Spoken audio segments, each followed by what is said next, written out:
Good day, Andrew and Natalie and Nathan, Mason and Lydia, all of you, Chloe, Blake, the whole crew, Bella, everybody. Hello, hello, hello, hello, hello.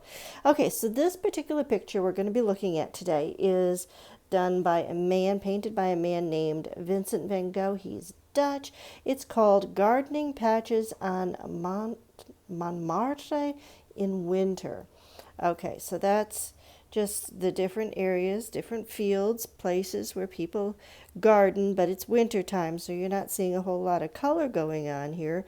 It's because it's not happening. It's in the middle of winter. You don't have things growing in winter time. So that's what's going on in this particular picture that he did. The kind of painting that he did was a little unusual. This is his self-portrait here. This is Vincent van Gogh, and it's a self-portrait. And you can look in the self-portrait, and you can see there's a lot of little lines going in a lot of different directions. Very, very small ones. It's almost pointillism, but it's not. I believe it's called impressionism. And you can see that a lot here in this particular painting. And there's a lot of little lines in the sky and all of those things. I read this book. You can look in the books that I read and you can see it, Van Gogh and the Sunflowers, and we're going to be making a sunflower because of Van Gogh's picture. But Van Gogh has a number of different ones. One of the famous ones he did is called Starry Night. I believe it's, and this is replica based upon that particular one. So anyways, so that's a little about Van Gogh, about this particular person who painted this particular painting. And now we're going to look at this to review our vocabulary. We're looking at the elements of art now, and we're putting them in order so that we can just get them a little bit more understanding. The first one was the element of line. Then we had the element of shape, the element of color, and we're going to learn a little bit more about the element of space. It has been introduced. I'm putting this right up here as we, hopefully you can see the whole thing. Yes, starting with line, we've looked about lines before. Remember all of the different lines that you can have, straight lines and curvy lines and all of that kind of stuff. Well, there's vertical lines, and in this particular picture here, do we see any vertical lines? And the answer to that question is yes. I've covered up most of the sky, but that's okay. We can see vertical lines in the fence, can we not? I think I can. How about you? Now, horizontal lines. Do we see horizontal lines? That means going from side to side like the horizon. Well, we always look to the horizon when we look for horizontal lines, and you can just sort of imagine a horizon going on right there, and that would be a horizontal line. Other than that, there is the lines are a little bit curves here and there. So is there any, well, in the top of the roofs I see, and the sides of the roofs I see some horizontal lines. Okay, so now let's look at another one, diagonal. Diagonal lines. Where are you? Where are you? Where are you? I see some here on the sides of the roofs. I see some in the mountains right there. And so there's lines of various different kinds in this one. The next element of art is the element of shape. So we're going to look at this for shape. And remember, there was the geometric shapes where the triangles, the squares, etc., and the organic shape with the circles and things that go in different directions. Let's see what we can find here. Shapes, shapes. Do we see any shapes? That's going to be a little bit, it's quite free-flowing. There is some rectangle type shapes there in the houses. I see those. They're a little bit harder to find, just plain shapes in this particular picture. But now let's move on to color. Color, if you remember, is the reflection of light off of an object.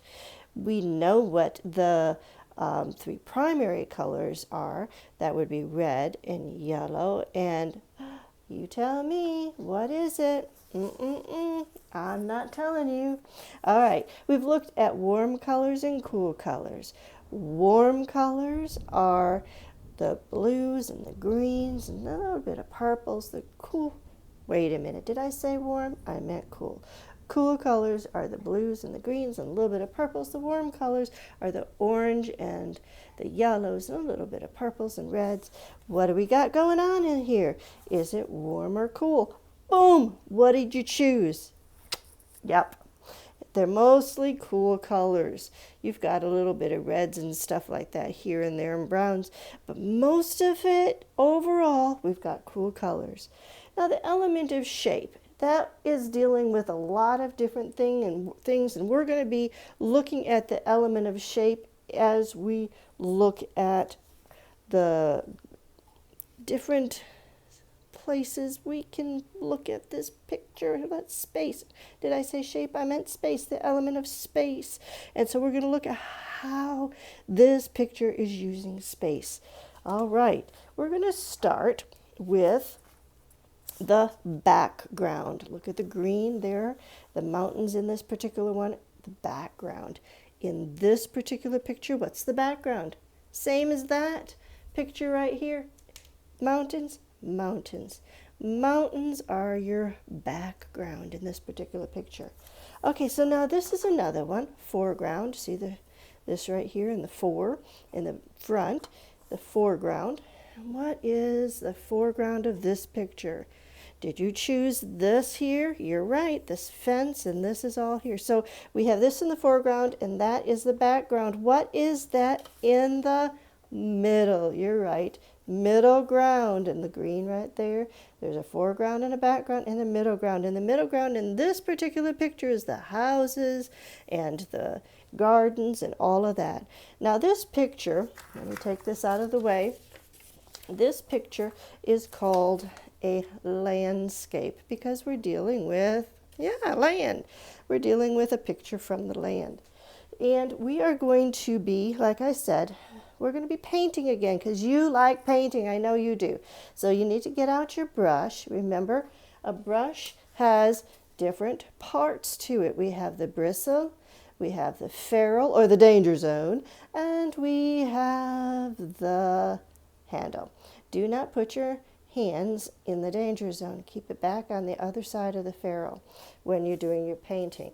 Let's take away Mr. Van Gogh's painting and put in place our painting. Now, you say, that's already been painted. Yes, I did do some painting on it. You see, I have my messy mat. You need to get your messy mat. I'm going to turn mine sideways so that, I don't know what I'm doing. All right.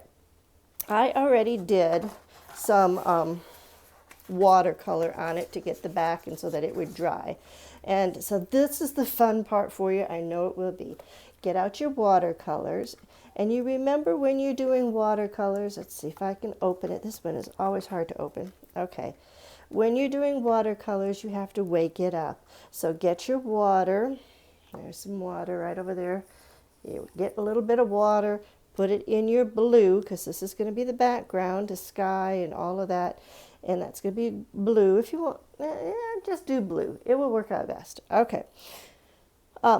Just wake it up, put a little bit of water, wake it up, and then zoom. And you get to do the whole painting in blue watercolor. Isn't that exciting? It will be.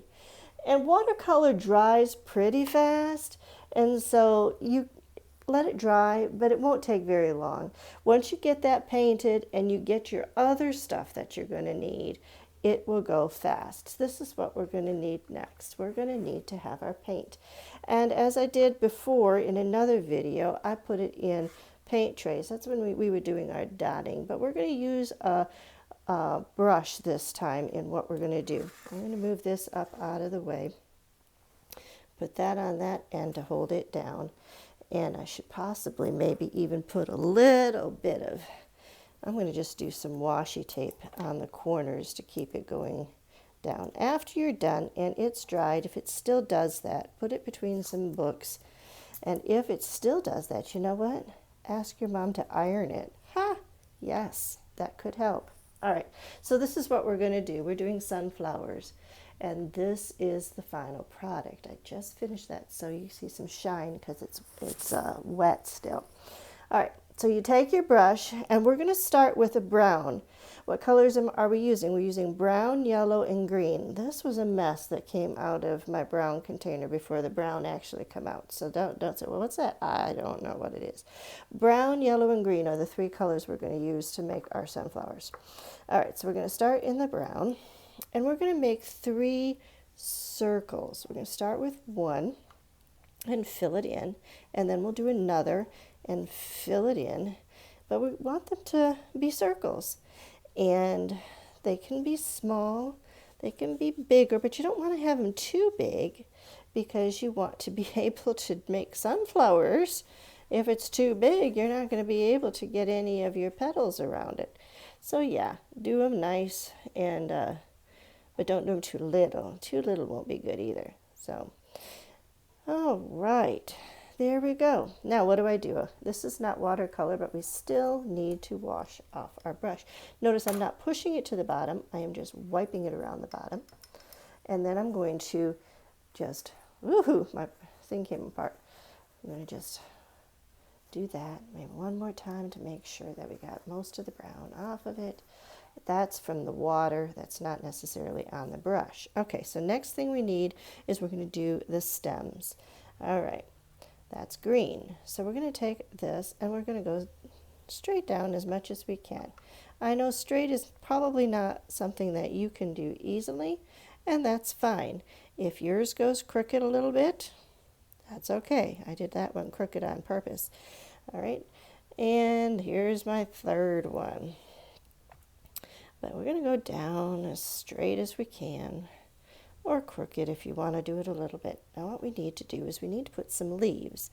All right, so let's just do one leaf here. So we're going to go out a little and back down. That's it. That's our leaf. Out a little and back down.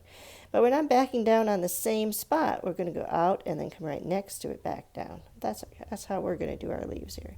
Out and back down. We'll do another leaf over here, out and back down.